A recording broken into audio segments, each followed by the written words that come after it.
आप सबको। तो आज हमारा टॉपिक है नए प्रश्न नए विचार, चैप्टर 6। हम चैप्टर 6 को पढ़ रहे हैं, जिसमें हमने देखा था बुद्ध की कहानी।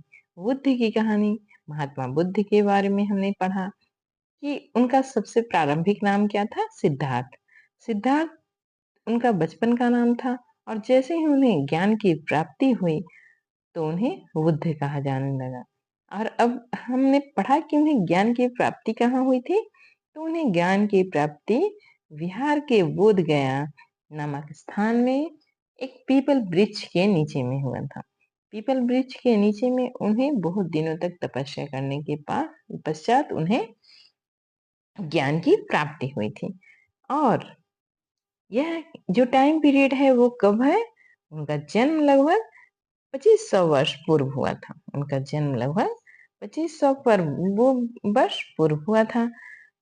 उस समय महाजनपद विकसित हो रहे थे। उस समय क्या हो रहा था? महाजनपद विकसित हो रहे थे, नगरों का विकास हो रहा था। और उस समय जीवन में, मानव जीवन में बहुत ही तेजी से बदलाव हो रहे थे। उसे समझने के लिए बहुत सारे विचारक ढूंढ रहे थे कि ये जो परिवर्तन हो रहा है वो क्यों हो रहा है। उसी में एक बुद्ध भी थे, और वो उनका जन्म एक क्षत्रिय कुल में हुआ था। उनके उनका जो शाक्य गण से आते थे, उनके जो गण का नाम था वो शाक्य था। और आपको हमने ये भी बताया था कि गण का अर्थ क्या होता है? जहाँ पे एक राजा ना होकर बहुत सारे राजा होते हैं और सभी मिलकर अपने क्षेत्र के बारे में फैसला लेते हैं। तो शाक्यगण में के बुद्ध जो थे एक क्षत्रिय कुल के थे, वो शाक्यगण से संबंधित थे। उन्होंने युवावस्था में ही अपना घर छोड़ दिया, और वो ज्ञान की प्राप्ति के लिए एक जगह से दूसरे जगह बहुत सारे ऋषि मुनियों से चर्चा की। फिर अंत में उन्हें बोध गया जाकर उन्हें ज्ञान की प्राप्ति हुई। उनकी मृत्यु कुशीनारा में हुआ। उनकी मृत्यु कहाँ हुआ? कुशीनारा में हुआ। और जब तक जीवन पर्यंत, जब से उन्हें उन्हें ज्ञान प्राप्त हुआ और उनकी मृत्यु के समय तक, वो एक जगह से दूसरे जगह भ्रमण करते रहे। एक गांव से दूसरे गांव भ्रमण कर कर बौद्ध शिक्षा, बुद्ध की शिक्षा जो जो उन्हें ज्ञान प्राप्त हुआ उसको फैलाते रहे। एक गांव से दूसरे गांव, एक जगह से दूसरे गांव। उन्होंने जब ज्ञान प्राप्त हुआ तो सबसे प्रारंभिक अवस्था में कहाँ पे उपदेश दिया था? तो वाराणसी के पास सारनाथ में। वाराणसी के सारनाथ में उन्होंने सबसे प्रारंभिक बार उपदेश दिया था। और जो ये स्तूप है, ये क्या है? यही सारनाथ का स्तूप है, जहाँ उन्होंने सबसे प्रारंभिक बार यहाँ बैठकर उन्होंने उपदेश दिया था, शिक्षा दी थी या उपदेश दिया था। उन्होंने उस समय उस समय के उस समय का जो माहौल जो परिवर्तित हो रहा था उसको समझा, और उसे अपने जो उस समय की जो प्रजा थी, जो सामान्य जनमानस थी, उन्हें वह समझाने का प्रयास किया, उन्हें शिक्षित करने का प्रयास किया। तो उन्होंने सबसे बड़ा शिक्षा क्या दिया कि सभी के जीवन में दुख होता है। उन्होंने कहा कि सभी के जीवन में दुख होता है, और दुख क्यों होता है? तो वह हमारी इच्छा और लालसाओं के कारण होता है। इतना हमने पढ़ा था। अब हम देखते हैं कि की रचना वेदों की रचना के लिए किस भाषा का प्रयोग हुआ था। इसी समय इससे इससे पहले वेदों की रचना हो चुकी थी, और वेदों की रचना होने के वैदिक एज में हुई थी। वैदिक एज के बाद महाजनपद इरा आया था। बुद्ध इरा वैदिक काल के बाद आया था।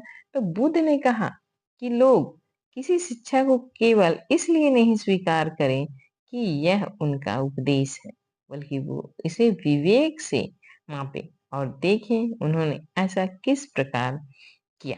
बोल रहा है कि जो बुद्ध थे, उन्होंने जो अपना जो शिक्षा दिया, वो इसलिए वो अपने जो जो उस समय की जनमानस थी, समूह था, जो आदमी थे, उनको यह नहीं कहते थे कि मैंने बोला है तो मान लो।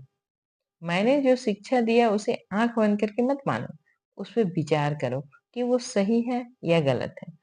अगर सही है तभी उसे मानो, अगर गलत लगे तो मत मानो। उसका एक एग्जाम्पल यहाँ पे दिया हुआ है।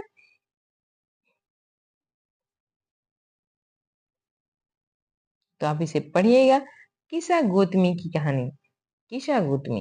किसा गौतमी की कहानी है, जिसे हम यह बुद्ध के विषय में एक प्रसिद्ध कहानी है। एक समय की बात है, किसा गौतमी नामक एक महिला थी, जिसका हम्म, पुत्र समाप्त हो गया था, पुत्र खत्म हो गया था। इस बात से वह इतनी दुखी हुई कि वह अपने बच्चे को गोद में लेकर नगर की सड़कों पर घूम रही थी और सभी से प्रार्थना कर रही थी कि मेरे बच्चे को बचा लो, मेरे बच्चे को जीवन दे दो, जीवित कर दो, मेरे बच्चे को जीवन दे दो। तब वही नगरों में एक भला आदमी था, एक आदमी था, जिन्होंने कहा कि आप बुद्ध के पास ले जाइए। जब वो बुद्ध के पास गई तो बुद्ध ने कहा कि ठीक है, मैं तुम्हारे पुत्र को जीवित कर दूंगा, लेकिन तुम्हें एक काम करना पड़ेगा। तो वो महिला पूरी तरह से तैयार हो गई।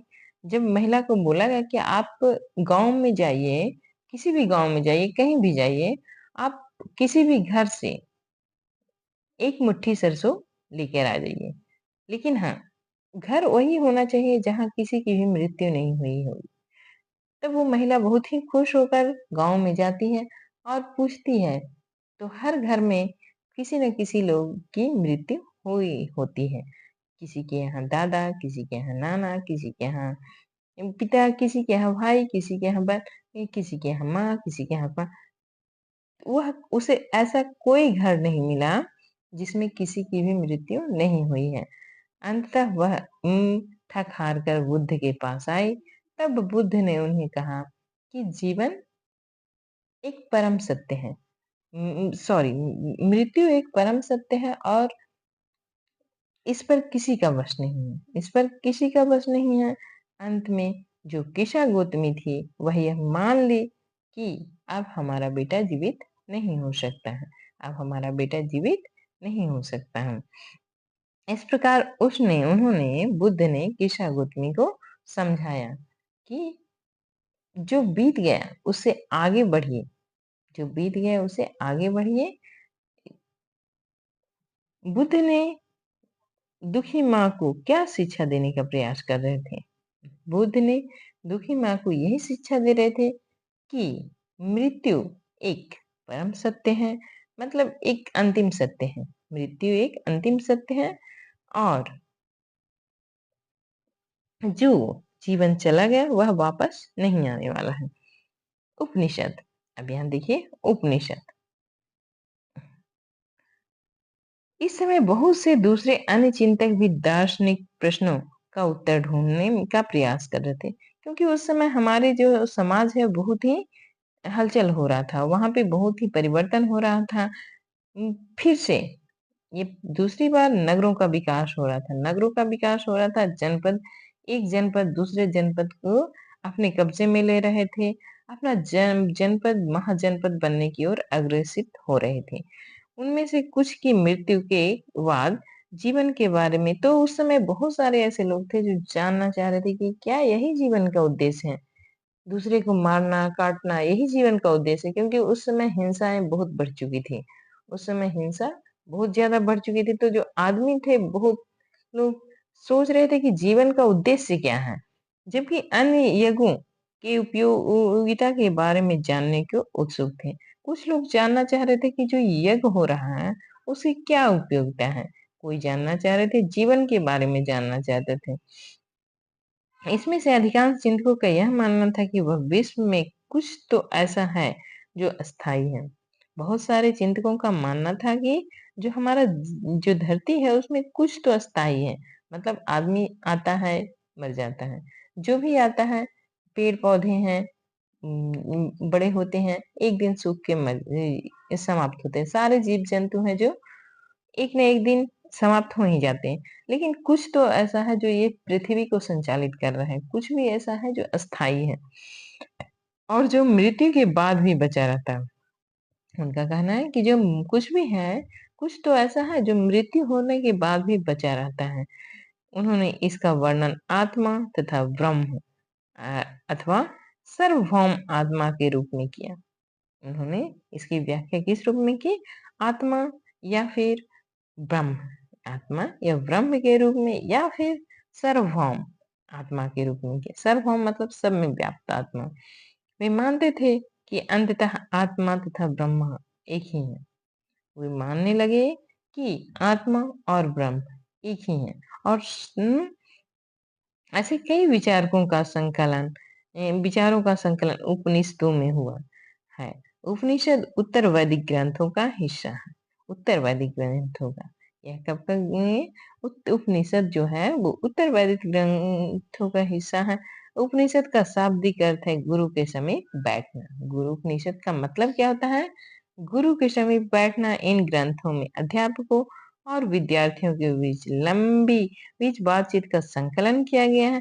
प्रायः विचार सामान्य वार्तालाप के रूप में विलुप्त किए गए हैं, प्रस्तुत किए गए। यह जो वार्तालाप है वो किस प्रकार है? एक दूसरे जो शिक्षक है, जो गुरु है, वो अपने जो शिष्य है उससे बात करके उन्हें समझा रहे हैं, तो उन्हें वार्तालाप के रूप में प्रस्तुत किया गया।